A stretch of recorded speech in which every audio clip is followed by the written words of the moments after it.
আজ আমরা ঘুরতে এসেছি ভারতের সাংস্কৃতিক রাজধানী কলকাতায়। কলকাতার ইতিহাস, ঐতিহ্য, সুস্বাদু খাবার আর দর্শনীয় স্থানগুলো আপনাদেরকে দেখাবো। কলকাতাকে সিটি অফ জয়ও বলা হয়। কলকাতায় আছে অনেক বিখ্যাত দর্শনীয় স্থান, Victoria Memorial, Howrah bridge, eco park, অনেক কিছু। আবার রয়েছে তেমন অনেক সুস্বাদু খাবার, রসগোল্লা, কাতি রোল, ফুচকা, বিরিয়ানি, মিষ্টি দই। আর কেনাকাটার জন্য রয়েছে বড় বাজার, নিউ মার্কেট, শান্তিনিকেতনের সোনাঝুরি বাজার, গড়িয়াহাট বাজার, এসপ্লানেড, অনেক কিছু। তো এগুলো সব কিছু আপনাদেরকে আমি ঘুরে দেখাবো এই ভিডিওতে।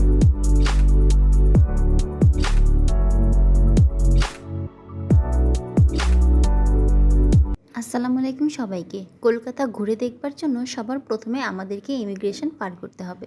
তো আমাদের যেহেতু খুলনা সব থেকে কাছে হচ্ছে বেনাপোল, এই জন্য আমরা বেনাপোল ইমিগ্রেশন থেকে ইমিগ্রেশন পার করে ফেললাম। যেহেতু এখানে একটু রেস্ট্রিক্টেড, এই জন্য বেশি ভিডিও করলাম না। তারপর আমরা বেনাপোল মানে হরিদাসপুর বর্ডার থেকে আমরা 50 টাকা দিয়ে জনপ্রতি বনগাঁ রেল স্টেশন পর্যন্ত এসে, তারপর বনগাঁ থেকে 20 টাকা দিয়ে ট্রেনের টিকিট কেটে আমরা একদম বনগাঁ থেকে শিয়ালদা লোকাল ধরে চলে যাব হচ্ছে কলকাতাতে। আর কলকাতায় বা ইন্ডিয়ায়, পুরা ইন্ডিয়াতেই এই ট্রেনের জার্নি কিন্তু খুবই রিল্যাক্সিং আর সবসময় অ্যাভেলেবেল ট্রেন থাকে। এর জন্য আপনারা যখনই যান না কেন অবশ্যই ট্রেন পেয়ে যাবেন। তারপর এসে আমরা টাইমস হোটেলে এসে রিজার্ভেশন নিয়ে নিলাম হোটেলের। আর এই হোটেলটা কিন্তু খুবই ভালো, নিট অ্যান্ড ক্লিন আছে। আর যেহেতু আমরা 4 জন, এর জন্য এক রুমে ডাবল বেড আছে দুটো, এর জন্য আমরা ওইটা নিয়ে নিই। আর ফেয়ার পড়েছিল 2800 রুপি পুরো রুমটার। আর এই যে এখন হচ্ছে আমরা বেরিয়ে এসেছি মানে কলকাতার এই মার্কুইস স্ট্রিটে ঘুরে দেখার জন্য। যেহেতু আস্তে আস্তে রুম খুঁজে উঠতে উঠতে আমাদের প্রায় সন্ধ্যা হয়ে গেছে, এর জন্য আজকে দূরে কোথাও যাব না, এই মার্কুইস স্ট্রিটের আশেপাশে ঘোরাঘুরি করব। আর এই স্ট্রিটটা মানে আশেপাশে কি আছে এগুলোই ঘুরে ঘুরে দেখব। তো আর কোথাও যেতে হবে না, এখানে আসলেই কিন্তু মনটা ভালো হয়ে যাবে। এখানকার ছোটো ছোটো মার্কেট, ছোটো ছোটো বাজার দেখতে দেখতেই সময় কিন্তু পার হয়ে যাবে আর খুবই ভালো লাগবে। একদম ঝকঝকে একটা শহর, মানে যেটাকে আসলেই বলা হয় সিটি অফ জয়। আর এই যে এখানে আসলে কিন্তু মানুষজন এই কাবাব খেতে কিন্তু একদমই ভুলে না। আর এটা কিন্তু শুধুমাত্র মার্কুইস স্ট্রিটেই বেশি পাওয়া যায়, আর বাংলাদেশিরা আসলে এই স্ট্রিটেই কিন্তু বেশি থাকে। এটা তারপর জাকেরিয়া এইখানে।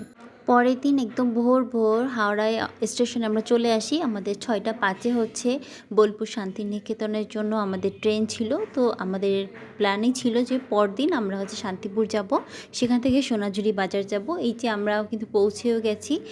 7টা মানে প্রায় 2 ঘন্টা বা 1.5 ঘন্টার মতো, 2.5 ঘন্টার মতো লেগেছে। এই যে আমরা কিন্তু রবীন্দ্রনাথের বাড়ি ঘুরে তারপর এই যে সেই সোনাঝুরি মার্কেটেও চলে এসেছি। এখানে কিন্তু ঘর সাজানোর জন্য এই যে বিভিন্ন ধরনের জিনিসপত্র দেখাচ্ছে, যেগুলো হচ্ছে সোফার উপর বা বেডের উপর ইউজ করতে পারবেন আপনারা। আর প্রাইসও কিন্তু খুবই রিজনেবল ছিল।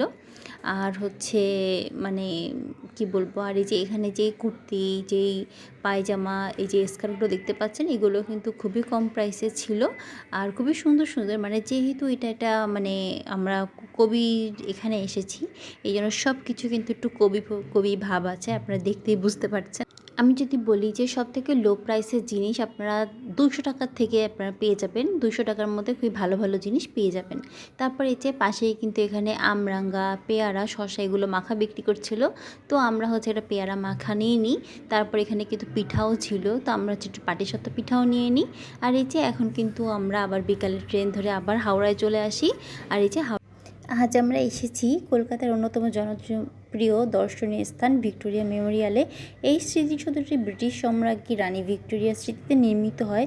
সাদা মার্বেল পাথরের তৈরি এই বিশাল স্থাপনাটি কলকাতার অন্যতম পরিচিত নিদর্শন। এর সুন্দর বাগান, বিশাল খোলা প্রাঙ্গণ এবং মনোরম পরিবেশ দেশ বিদেশের অসংখ্য পর্যটককে আকর্ষণ করে। ভেতরে একটি জাদুঘর রয়েছে, যেখানে ব্রিটিশ আমলের বিভিন্ন ছবি, ভাস্কর্য, নথি এবং ঐতিহাসিক নিদর্শন সংরক্ষিত আছে। ইতিহাস ও স্থাপত্যে আগ্রহী মানুষের জন্য এটি একটি দারুণ জায়গা। আপনারা যদি কলকাতা ভ্রমণে আসেন তাহলে কিন্তু অবশ্যই ভিক্টোরিয়া মেমোরিয়াল ঘুরে দেখবেন। জায়গাটি খুবই সুন্দর এবং ছবি তোলার জন্য অসাধারণ।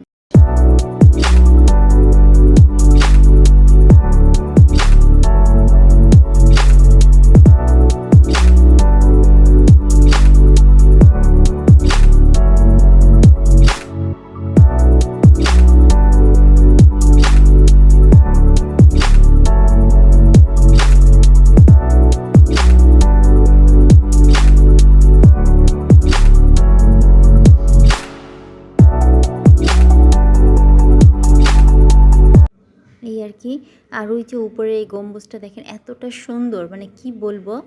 আর এই যে এখানে তাদের বিভিন্ন ঢাল তোড়া সব কিছু কিন্তু এখানে আছে, একদম সাজানো গোছানো।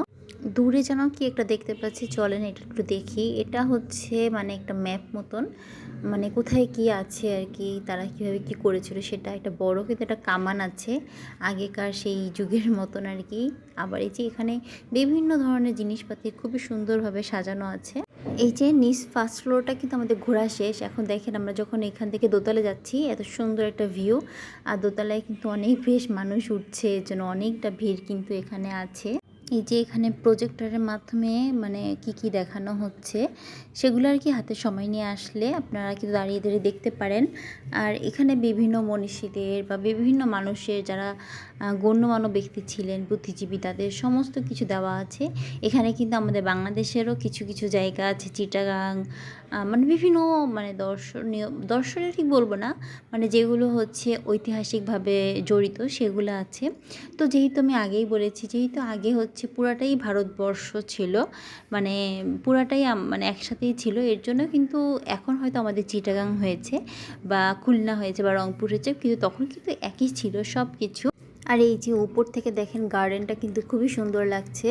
আর এই যে আমাদের দেখা শেষ, এখন আমরা হচ্ছে নেমে চলে যাব, যেহেতু এখন আমাদের অনেকগুলা জায়গা ঘোরার আছে, এর জন্য আর টাইম পাস করবো না, এখন দেখা হয়ে গেছে।